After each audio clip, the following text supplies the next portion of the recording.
बोल अनुभव आधी गेले बघ सांगितलं. एक समोर गाय आहे, तिचं नाव लक्ष्मी आहे. वेत आहे तिसरं.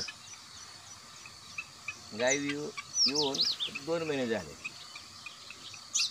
महिन्यानंतर चांगली दूध द्यायची, 10-12 सकाळी 12 संध्याकाळी 10. पुन्हा खराब व्हायला लागली. खराब होता होता होता तिच्या नाळ्यावर असे खड्डे पडायला लागले. असा खड्डा पडतो आणि शेवग्याच्या शेंगा कशा असतात तशी ही नाळ होती. अशी गाय खराब व्हायला लागली, अशी खराब झाली.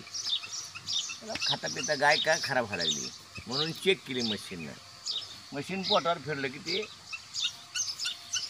मेटल डिटेक्टर आहे, ते टुई टुई टुई टुई वाजते. ते वाजलं, पोटात काहीतरी गेलं. हिच्या फॉरेन बॉडीची केस आहे, खराब व्हायला लागली. सोलापूरचे एक आमचे कांबळे डॉक्टर आहेत, त्यांना बोलवलं आणि ऑपरेशन केलं. हे टाकीत हे गाईचं ऑपरेशन झालं. 10वा दिवस आजचा.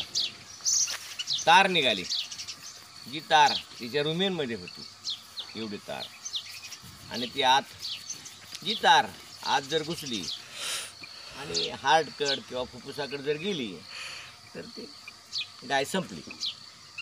तर अशा पद्धतीने जर गाय एखादी अचानक खराब व्हायला लागली तर आपण त्याचं मेटल डिटेक्टरनं डिटेक्ट करायचं, त्याची तपासणी करायची. आणि ते जर वाजलं तर नक्कीच काहीतरी आहे आणि असं ऑपरेशन काढायचं. फार खर्च होत नाही. आमचे डॉक्टर 2-2.5 रुपये घेतात आणि नंतरचा खर्च एक 500 रुपये असतो. 5 दिवस पेनिसिलिन इंजेक्शन आणि बेलामिलचे इंजेक्शन आपण एक 5 दिवस देतो. 8-10 दिवस याला आयोडीन लावतो, टाक्यात पू होऊ नये म्हणून एवढी काळजी करतो. आज पुन्हा गाय आज ही 9 लिटर दूध द्यायला लागली. तिचं दुखणं नीट झालं. तर अशा पद्धतीनं प्रत्येक पशुपालकांना आपल्या गायीकडे लक्ष देणं गरजेचं आहे. किमती जनावर आहे. आता थोडंसं खराब आहे, होईल तयार आता 1 महिनाभरात, कारण दूध देते. 2-3 दिवस दूध दिलं नाही, 2-2 लिटर 1-1 लिटर दिलं आणि आता पुन्हा 9 लिटरवरती गाय आलेली आहे. आणि पुढचं जी गायीच्या पोटामध्ये काही पत्रा तार खिळा जर असेल तर ती गाय गाब जात नाही, सतत उलटतो. एक त्याचं एकमेव कारण. तर अशा पद्धतीचं तुमचं निरीक्षण असावं लागतं गाईचं.